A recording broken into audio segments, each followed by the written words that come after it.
حتى أهل البدع والأهواء، أهل البدع العقائدية وأهل البدع السياسية.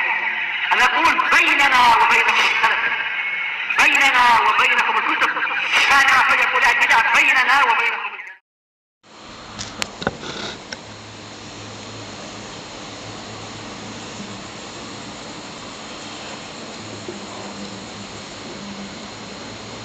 Bismillahirrahmanirrahim. Alhamdulillahilladzi arsala rasulahu bil huda wa dinil haqq liyudhhirahu 'alad dini kullihi wa kafaa billahi shahida. Asyhadu an la ilaha illallah wahdahu la syarika lah iqraran bihi wa tauhida. Wa asyhadu anna Muhammadan 'abduhu wa rasuluh sallallahu alaihi wa ala alihi wa sallama tasliman mazida la nabiyya ba'dah.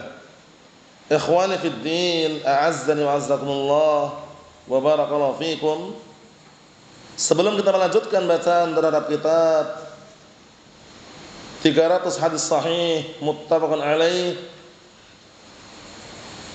yang diambil dari kitab Riyadhus Shalihin karya Syekh Abdullah Ar-Riyani wafaqahullah. Hadis yang terakhir kita baca setelahkan terlebih dahulu, yaitu hadis yang berisikan tentang keutamaan salat sunnah rawatib. Keutamaan salat sunnah rawatibah, yang mana kemarin sudah kita lewati. Termasuk keutamaannya adalah fungsinya, tujuannya adalah untuk menambal kekurangan-kekurangan yang ada pada salat wajib, yaitu maksudnya pahalanya. Karena kadang-kala kita ketika salat wajib mungkin terkadang terfikirkan pikiran yang lain sehingga tidak khusyuk, tidak tumaninah. Kekurangan tersebut ditambal dengan adanya salat rawatibah atau dikenal dengan rawatib ba'diyah qabliyah. Sehingga yang datang dalam syariat kita pastikan menjaganya, jangan sampai bermudah-mudahan untuk meninggalkannya, kecuali ketika musafir. Kalau musafir yang ditekankan dan juga bahkan Rasulullah SAW melakukannya itu 2 sholat, yaitu sholat 2 rakaat sebelum subuh dan sholat malam saat witir. Paham ya? Itu beliau ketika musafir, ketika mukim, beliau melakukannya. Paham ya? Adapun ketika beliau musafir, apakah beliau melakukan qabliyah ba'diyah, itu enggak dinukilkan, kecuali 2 rakaat sebelum subuh. Paham? Naam. Kalau mukim, naam. Sudah kita lewati kemarin kan? Yang hafal dua-duanya setorkan serentak seperti biasanya itu bi sautin murtafi'in wadih, dengan suara yang jelas, gamblang dan keras. Barakallahu fiik. Nah, yang hafal dua-duanya disetorkan terlebih dahulu, yang hafal cuma 1 setelahnya. Tafadhalu.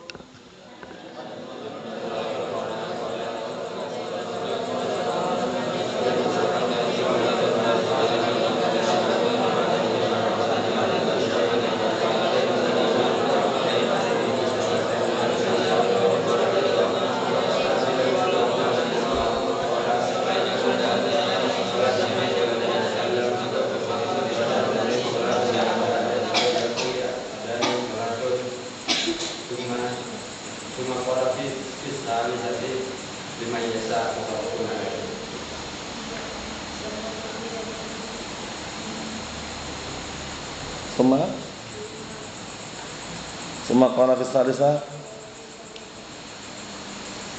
liman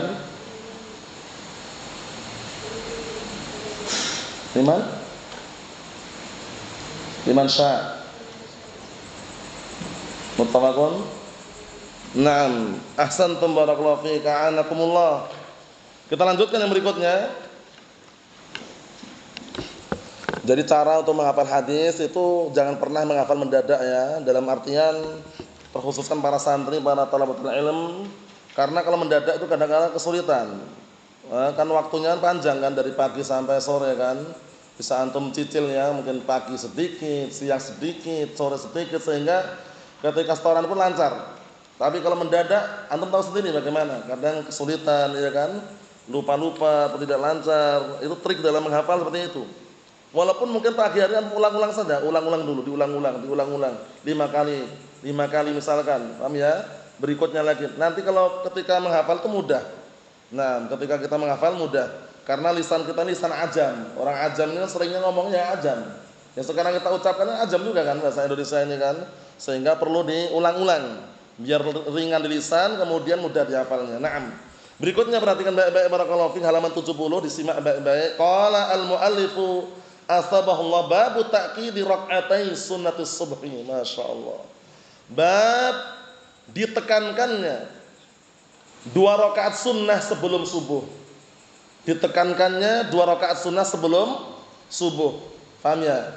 Ini para ulama menjelaskan pendapat yang kuat adalah sunnah muakkadah namanya. Sunnah muakkadah 2 rakaat sebelum subuh. Keutamaannya luar biasa. Di sini beliau Asy-Syaikh Abdullah Al-Riyani waffaqahullah, beliau menukilkan satu hadis. Wa illa di sana ada hadis yang lainnya. Paham ya? Yang ma'ruf dan masyhur, yang sering antum dengar apa itu? Rak'atul fajri khairun minad dunya wa ma fiha. 2 rakaat sebelum subuh itu lebih baik daripada dunia dan seisinya. Bayangkan, antum kerja puluhan tahun nggak bisa untuk mendapatkan dunia dan seisinya. Cuman bermodalkan 2 rakaat sebelum subuh, masya Allah, pahalanya luar biasa. Rak'atul fajri khairun minad dunya wa ma fiha. Makanya di situ jangan sampai malas-malasan. Dimotivasi diri kita, semangat di situ. Paham ya? Walaupun ngantuk ya wudu. Bagaimana caranya? Karena 2 rakaat sebelum subuh, lihat tadi, lebih baik daripada dunia dan seisinya. Coba kalau antum kerja setahun, bisa nggak kira-kira Hizam? Kerja setahun atau 20 tahun lah antum kerja. Full kerja di pabrik taruhlah. Atau kerja di mana yang intinya gajinya itu bukan jutaan MM-an sudah. Bisa nggak menandingi dunia dan seisinya? Nggak bisa, cuma 2 rakaat sebelum subuh saja, bayangkan. Tapi kebanyakan manusia lalai. Kebanyakan manusia apa? Lalai, dan mereka lupa untuk melaksanakannya. Bahkan mereka wal'iyadzubillah ahlul ma'asi, orang-orang yang suka judi itu, biasanya mereka dari pagi judi, siang judi, sore judi, malam pun judi dia. Ketika jam 3 malam itu tidur sudah. Paham ya? Nah, bangunnya jam 10 pagi. Paham ya? Sudah enggak dapat keutamaan yang luar biasa tadi ya. Sudah enggak salat pun jamak kadang. Paham ya? Alasannya judi, Allah musta'an. Wal'iyadzubillah ya. Nah, lihat ini. 2 rakaat sebelum subuh, sunnah muakkadah, sunnah yang sangat ditekankan. Buktinya apa? Dinukilkan dalam hadis yang lain bahwasanya Rasulullah SAW tidak pernah meninggalkan ketika mukim dan ketika musafir. 2 rakaat sebelum subuh. Rak'atul fajri khairun minad dunya wa ma fiha. 2 rakaat sebelum subuh lebih baik daripada dunia dan seisinya, masya Allah. Naam. Ikhwani fid din, a'azzani wa jazakumullah, barakallahu fikum. Kemudian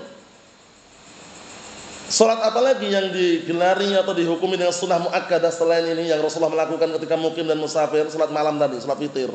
Paham ya? Beliau alaihi wasallam mengatakan ij'alu akhir salatikum bilaili witra. Jadikanlah akhir malam salat kalian itu witir.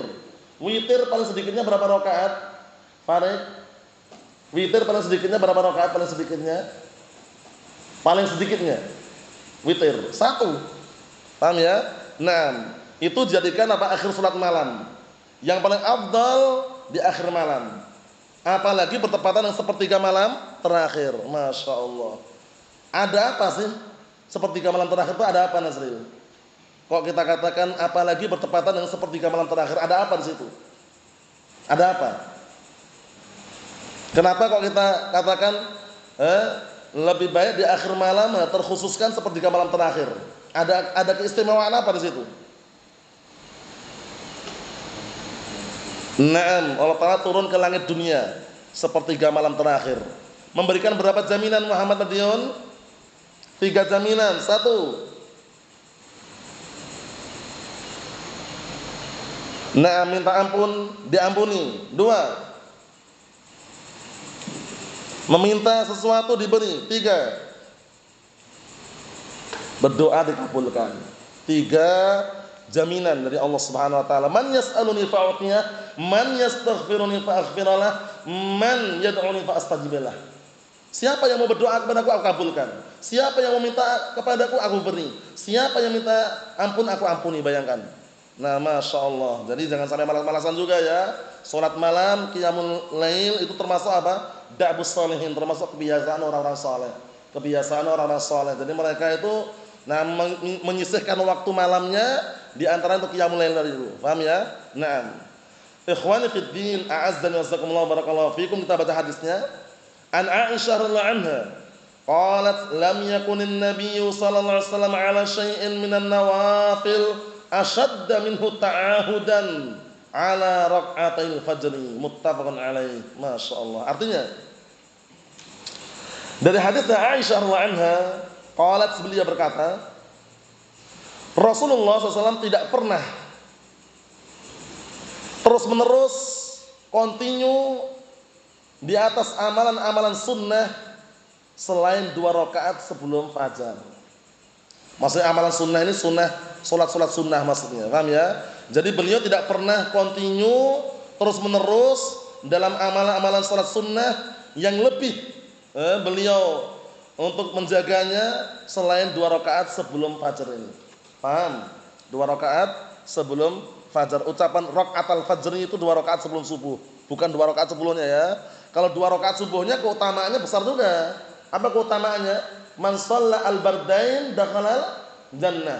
Barang siapa yang sholat di 2 waktu yang dingin, waktu subuh dan waktu asar, maka jaminannya apa? Surga. Nah, ini 2 rakaat sebelum subuh. Berarti kan luar biasa kan? 2 rakaat sebelum subuh, apa keutamanya? Lebih baik daripada dunia dan seisinya. Tambah 2 rakaat subuh, surga jaminannya. Masya Allah. Naam.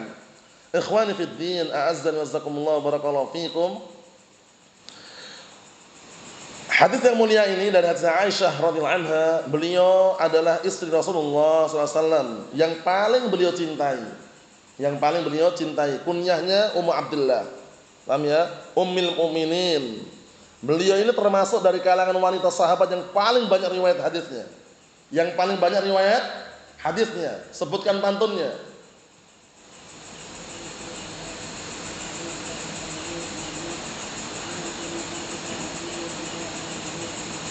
Naam, itu pantunnya terulang-ulang ya, yang belum hafal dihafalkan. Yang belum hafal dihafalkan karena sering muncul dalam pembahasan-pembahasan mustalah hadis atau dalam masalah barakallahu fiik penyebutan tentang para sahabat yang banyak riwayatnya, di antaranya Aisyah ummul mukminin. Wal muksiruna fi riwayatil athar Abu Hurairah yali Ibnu Umar wa Anasun wal Habru kal Khudri wa Jabirun. Yang terakhir apa? Wa zaudatun nabi ini. Wa zaudatun nabi, siapa itu? Aisyah radhiyallahu anha. Mafhum? Naam, jadi termasuk dari kalangan para wanita sahabat yang paling banyak riwayatnya. Dan dari kalangan istri-istri Rasulullah SAW, beliau ini yang paling dicintai. Suatu ketika beliau ditanya oleh barakallahu fiik, salah seorang yang bertanya, "Ya Rasulullah, man ahabbun nasi ilaika minan nisa?" Siapakah perempuan yang paling kau cintai dari kalangan manusia ini? Kemudian apa kata Rasulullah SAW? Aisyah. Wa minar rijal, dari kalangan laki-laki abuha, bapaknya. Siapa itu berarti? Abu Bakar As-Siddiq radhiyallahu anhu. Bayangkan. Nah, ini berarti menunjukkan walaupun istrinya lebih dari 1, paham ya? Tapi untuk dalam masalah kecintaan tidak bisa dibikin rata. Pasti dia akan salah satunya ada yang dicintai. Paham ya? Nah, ini tidak masalah. Karena apa? Karena untuk membuat adil semua rata dalam masalah kecintaan, apabila dia misalkan punya istri yang lebih dari 1 sangat sulit. Tapi yang diinginkan dalam perkataan Allah Ta'ala berbuat adil dalam hal nafkah dan ma'isyah. Paham ya? Dalam hal nafkah dan ma'isyah, pemberian nafkah, ma'isyah harus adil. Kalau enggak adil, 1 saja, enggak usah neko-neko, sudah. 1 aja. Fa in khiftum alla ta'dilu fawahidah, ya kan? Kalau kalian enggak mampu atau khawatir tidak mampu berbuat adil, 1 saja. Paham ya? Nah, keadilan di sini para ulama telah menjelaskan keadilan dalam hal apa? Nafkah dan ma'isyah. Adapun dalam hal kecintaan tidak bisa dibikin sama. Paham? Buktinya Rasulullah lebih mencintai Aisyah daripada yang lainnya kan? Nah, barakallahu fiik seperti itu. Naam.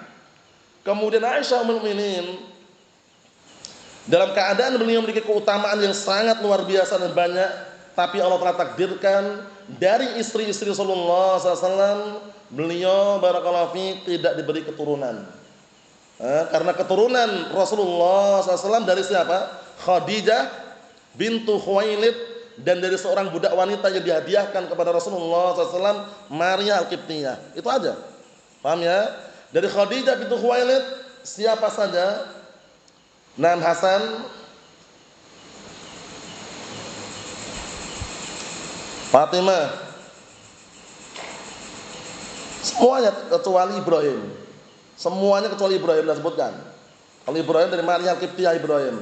Selain itu dari Khadijah bintu Khuwailid disebutkan, Fatimah, terus Zainab, terus Ummu Kulsum, terus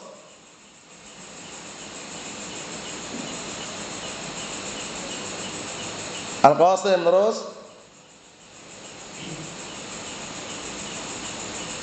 ada Al-Qasim, ada Al-Qasim, ada Al-Qasim, ada, terus Abdullah, terus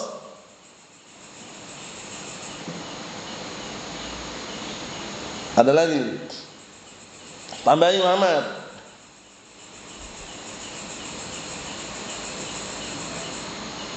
Siapa? Ruqayyah, na'am, Ruqayyah. Itu semuanya dari siapa? Dari Khadijah bintu Khuwailid. Yang satu Ibrahim dari Maria Al-Qibtiyah. Mafhum? Namanya Al-Qasim, Abdullah, Zainab, Ummu Kulsum, Fatimah, Ruqayyah. Paham ya? Nah, barakallahu fiik, itu semuanya dari siapa? Dari Khadijah bintu Khuwailid. Adapun yang Ibrahim itu dari siapa? Dari Maria Al-Qibtiyah. Nah, semua anak laki-laki Rasulullah SAW barakallahu fiik semuanya meninggal dalam kondisi belum punya keturunan. Yang laki-laki loh ya, yang laki-laki. Adapun Fatimah bintu Rasulullah, na'am. Namanya Hasan Husain, ya kan? Nah, barakallahu fiik hingga saat ini Al-Hasani, Al-Husaini itu kalau diselajahi dari sisi nasabnya itu sampai kepada Rasulullah SAW. Biasanya nisbahnya itu kalau di Arab sana Al-Hasani, Al-Husaini. Paham ya? Itu Ahlul Bait biasanya. Paham ya? Naam, itu kalau sambung loh ya. Nah, dan nanti pun barakallahu fiik di akhir zaman akan datang lahir dari keturunan Fatimah bintu Rasulullah SAW. Siapa itu? Namanya, nama bapaknya sama dengan nama bapak Rasulullah SAW. Paham ya? Nah, barakallahu fiik. Kemudian nanti akan apa? Lahir di akhir zaman. Nah, barakallahu fiik. Kemudian menjadi imam, di belakangnya yang makmum itu Nabi Isa alaihissalam. Bayangkan itu, sembarangan berarti kan orangnya ini kan orangnya mulia istilahnya. Siapa itu? Ihsan Imam Mahdi Muhammad ibn Abdullah. Paham ya? Naam.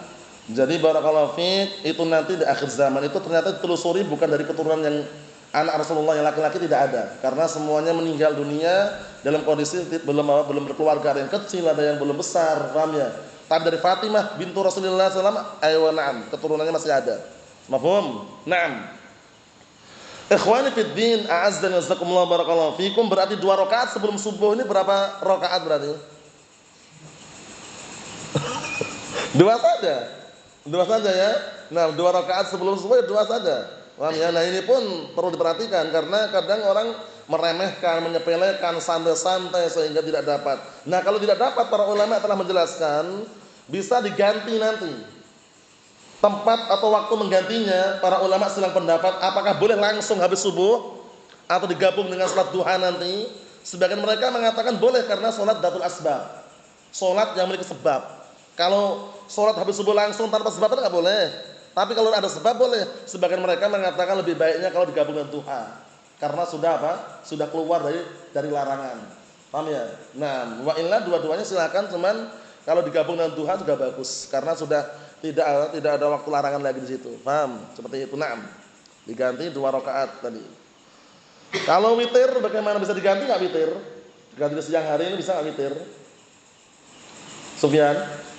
Enggak bisa? Atau wallah alam? Enggak bisa? Diganti loh. Ayo. Salat witir malam ketinggalan enggak salat witir, dia mau ganti siang hari boleh enggak? Hah? Enggak boleh gitu atau ada tambahannya? Yakin? Gimana antum? Muhammad? Tapi bisa tapi genap. Caranya gitu jawabnya. Kalau enggak boleh kalau witir. Bisa tapi genap. Gantikan witir malam itu boleh siang hari cuman genap, enggak boleh witir. Karena apa, witir tidak terjadi kecuali di malaman itu. Nah, kemudian boleh nggak dalam semalam witir 2 kali? Ini dibahas juga nih. Biasanya kalau sholat tarawih itu kan dia sholat tarawih di masjid, ya kan? Sudah witir pulang dia, malam-malam bangun dia. Wah, sholat witir lagi atau bagaimana? Itu yang penting juga. Karena ada hadisnya itu. Ayo, gimana Esan? Boleh nggak witir 2 kali dalam semalam? Kalau tahajud nggak ada iskal, mau berapa kali sholat malaman bebas. Sholat sunnah mutlak kan bebas, tapi kalau witir 2 kali. Sudah di masjid, sholat tarawih, dah witir, pulang, tidur dia. Malam itu menjelang sahur bangun dia. Mau sholat malam witir lagi nggak? Itu loh. Nggak boleh ya? Nggak boleh karena ada hadis yang disahihkan para ulama, la witrani fil lailah. La witrani fil lailah, tidak ada 2 witir dalam semalam. Paham ya? Jadi udah witir awal udah selesai. Kalau misalkan dia belum witir baru di akhir enggak masalah. Bisa dipahami. Kalau misalkan taruhlah dia sudah sholat tarawih di masjid bersama kaum muslimin misalkan, atau bersama ahlus sunnah misalkan, sholat witir, sholat tarawih dah witir, pulang, istirahat tidur, menjelang sahur bangun, dia mau sholat sunnah silakan tapi bukan witir. Paham ya? 2 rakaat. Enggak ada larangan, cuma witir jangan. Sekali udah cukup. Paham ya? Itu hadisnya disahihkan ya, la witrani fil lailah. Jadi tidak ada 2 witir dalam semalam. Naam. Ikhwani fid din, azza jazakumullah barakallahu fikum. Berikutnya kita baca 3 hadis karena pendek-pendek. Nanti antum tinggal milih yang mana, mampu 3 setorkan. Kalau enggak mampu 3, 2 pun enggak masalah. Kalau 2 enggak mampu, 1 pun enggak ada larangan. Intinya dihafal. Tapi yang paling bagus ya 3 itu. Paham ya? Nah, barakallahu fikum, kondisikan. Kita lihat di sini. Bab istihbabi ja'lin nawafil fil bait. Masya Allah, ini penting sekali ya. Karena mungkin sebagian orang mengira yang lebih baik itu di masjid. Kalau sholat sunnah ternyata ada hadis yang mengkhususkan kalau memungkinkan dan tidak terlambat waktunya, ternyata apa? Yang afdalnya sholat sunnah itu di rumah. Paham ya? Hadisnya kuat sekali. Nah, ini pun hadis ini dipakai oleh para ulama, orang yang sholat tarawih di rumah nggak boleh diingkari. Karena sholat tarawih sunnah hukumnya, ya nggak? Kemudian kalau kita ingkari haram, harus ikut di masjid, nggak bisa. Paham ya? Karena dalilnya ini kuat sekali nanti. Paham ya? Kuat sekali mengenai apa? Nas langsung afdalus sholatil mar'i fi baitihi ilal maktubah. Sebaik-baik sholatnya seorang itu di rumahnya kecuali sholat wajib. Sholat tarawih wajib atau sunnah? Sunnah. Berarti kalaupun ada orang yang sholat tarawih di rumahnya, mungkin karena ada faktor yang mengharuskan atau faktor yang lain atau semisalnya, nggak bisa diingkari. Paham ya? Walaupun istilahnya kalau memungkinkan bersama kaum muslimin, bersama ahlus sunnah wal jamaah di masjid, ya tentunya afdal. Paham ya? Cuman kalau misalkan dia sholat tarawih di rumah, nggak bisa diingkari dengan hadis yang akan kita baca ini. Paham ya? Karena sholat sunnah. Naam.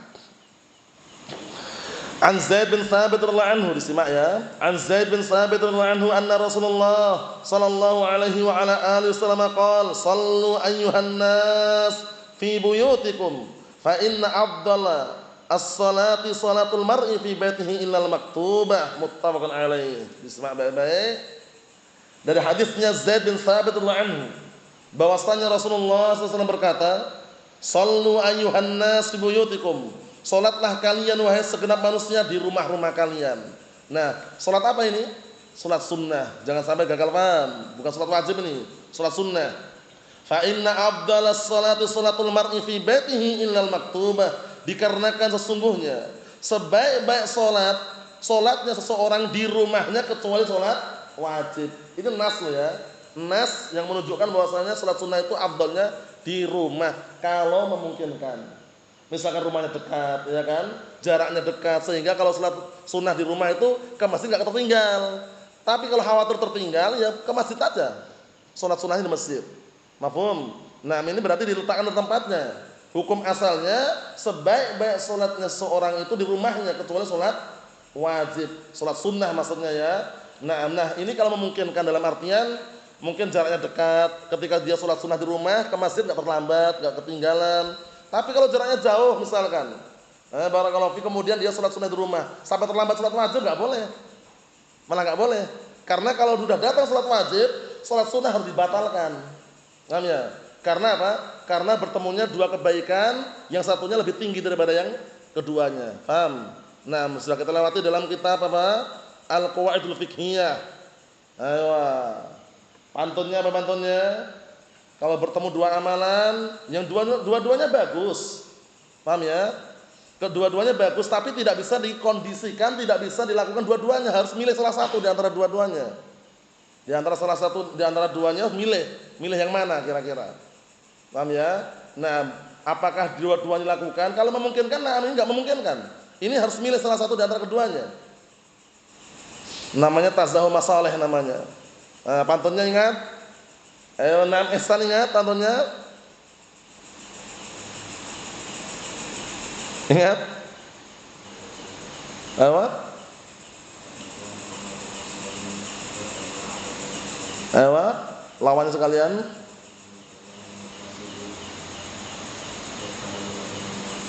Na'am ahsan barakallahu fiik. Sudah kita lewatin ya, jadi diulang-ulang terus pantunnya itu yang sudah dilewatin. Fa in tazaham adadul masalihi yuqaddamul a'la minal masalihi wa didduhu tazahumul mafasidi yurtakabul adna minal mafasidi. Artinya yang pertama, kalau kebaikan-kebaikan itu bertumpuk-tumpuk, bertabrakan antara kebaikan satu dengan yang lainnya dan tidak mungkin digabungkan, enggak mungkin dilakukan dua-duanya, maka yuqaddamul a'la minal masalih, dahulukan maslahah yang lebih tinggi. Dahulukan kebaikan yang lebih tinggi nilainya, yang lebih tinggi hukumnya. Sekarang salat sunnah 2 rakaat sebelum subuh. Dengan salat subuh lebih tinggi mana? Salat subuh atau salat 2 rakaat sebelum subuh? Salat subuh. Nah, ketika ditegakkan iqamah, Allahu akbar qomat.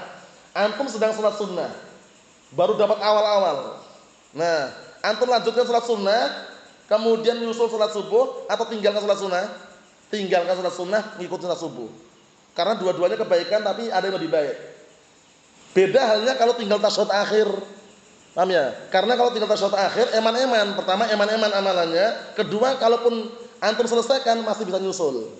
Paham? Nah, tapi kalau masih di awal tinggalkan sunnah, ambil yang wajib. Mafhum? Nah, barakallahu fiik seperti itu. Wa didduhu tazahumul mafasidi yurtakabul adna minal mafasidi. Lawannya, kalau bertumpukan antara dua kerusakan atau lebih, enggak mungkin kita menghindar dari semua kerusakan yang ada tadi. Kecuali harus melakukan salah satu di antara kerusakan. Pilih kerusakan yang paling ringan. Paham ya? Pilih kerusakan yang paling ringan. Antum disuruh nabrak, enggak bisa mengelak, pokoknya nabrak pokoknya. Yang satu nabrak bayi, anak manusia, paham ya? Yang satu nabrak ayam. Paham ya? Sama-sama rusak itu, nabrak ayam pun juga pada asalnya enggak boleh juga kan? Paham ya? Nabrak anak ayam lah, nabrak anak ayam biar mudah ya. Nabrak anak ayam, satunya nabrak anak manusia. Enggak bisa mengelak. Kalau bisa mengelak, dua-duanya mengelak dia. Tapi enggak bisa, dipaksa ini. Ente harus nabrak ini. Kalau enggak nabrak, tak tembak kepalamu. Nah, ini udah paksaan ini. Mengelak enggak bisa dia. Milih yang mana kira-kira, Mas? Ayo, nabrak anak ayam. Lebih ringan mafsadahnya. Itu dibahas dalam kitab fikih ya. Jadi itu sekedar selingan saja biar barakallahu fiik kita bisa memahami ini bahwa salat yang terbaik untuk seorang itu di rumahnya. Kecuali salat wajib. Berarti kalau salat wajib di mana? Di masjid. Kecuali kalau ada apa? Udzur yang syar'i, mungkin sakit atau mungkin apa? Barakallahu fiik, sedang musafir atau yang semisalnya, itu lain lagi pembahasannya. Kita lihat yang berikutnya. An Abdullah bin Umar radhiyallahu anhuma, 'anil Nabi sallallahu alaihi wasallam qala ij'alu min salatikum fi buyutikum ma la tattakhidhuha qubura. Muttafaqun alaihi. Lihat ini. Artinya disimak baik-baik ya. Dari hadisnya Abdullah bin Umar radhiyallahu anhuma, dari Rasulullah SAW, beliau berkata, ij'alu min salatikum fi buyutikum. Jadikanlah di antara salat-salat kalian itu di rumah kalian. Salat apa yang maksudnya? Salat sunnah. Jangan kalian menjadikan rumah itu seperti kuburan. Maksudnya nggak pernah dipakai untuk sholat, nggak pernah dibacakan Al-Quran, lampu nyala tapi padam dalamnya. Paham ya? Maksudnya bagaimana, lampunya nyala terang tapi dalamnya apa? Gelap. Nggak pernah dipakai untuk sholat, nggak pernah dipakai baca Al-Quran, jangan. Paham ya? Pastikan rumah kita hidup, dihidupkan dengan apa? Amalan-amalan ibadah diantaranya. Nah, ini para ulama telah menjelaskan apa sih faedahnya diantaranya. Kenapa kok sholat sunnah afdalnya di rumah? Kadang yang namanya orang berkeluarga itu punya anak, punya keluarga. Nah, ketika dia sholat di rumah, mungkin saja anaknya bisa mencontoh, bisa ikut, kemudian tahu bagaimana sholat yang benar. Kita bisa ngajari di situ. Mafhum? Nah, jadi kesimpulannya barakallahu fiik, makna dari ucapan wala tattakhidhuha qubura, dan jangan kalian menjadikan rumah itu seperti kuburan. Itu maksudnya jangan sampai rumah itu benar-benar apa? Enggak pernah dipakai untuk ibadah di antaranya. Paham ya? Karena kita kan enggak boleh sholat di kuburan kan? Enggak boleh kan? Nah, sholat menghadap kuburan enggak boleh kan? Duduk di atas kuburan juga enggak boleh kan? La tusallu ilal qubur wa la tajlisu 'alaiha. Kalian jangan sholat menghadap kuburan dan jangan duduk di atasnya. Berarti menunjukkan bahwasanya apa barakallahu fiik? Makna ucapan jangan kalian menjadikan rumah itu seperti kuburan, itu rumahnya padam dalamnya. Mungkin aja luarnya terang dengan lampu-lampu, tapi dalamnya apa? Enggak pernah untuk ibadah, enggak pernah untuk sholat, enggak pernah dibacakan Al-Quran, banyak patung-patung di dalamnya. Ahlussunnah punya patung apa maksudnya? Boneka. Boneka patung bukan? Ya jelas loh. Cuman bahannya kain. Makanya kalau orang mahli patung, berhala atau semisalnya itu jangan cuma terbuat dari batu, terbuat dari tanah, terbuat dari kain, bukan patung. Ini patung itu. Nah, Ahlussunnah punya patung di rumah, patung panda besar sekali. Paham ya? Patung apa? Hello Kitty. Allah musta'an. Patung Winnie the Pooh. Paham ya? Gimana? Nah, padamkan kepalanya itu, padamkan, singkirkan kepalanya. Paham ya? Itu sekedar selingan aja biar terbiasa barakallahu fiik bahwasanya apa? Yang namanya rumah pastikan jangan dijadikan seperti kuburan. Diterangi dengan ibadah, sholat sunnah di dalamnya, qiyamul lail atau yang semisalnya, baca Al-Qur'an atau yang semisalnya. Nasallahu as-salamata wal afiyah fid dunya wal akhirah. Walhamdulillahirabbil alamin.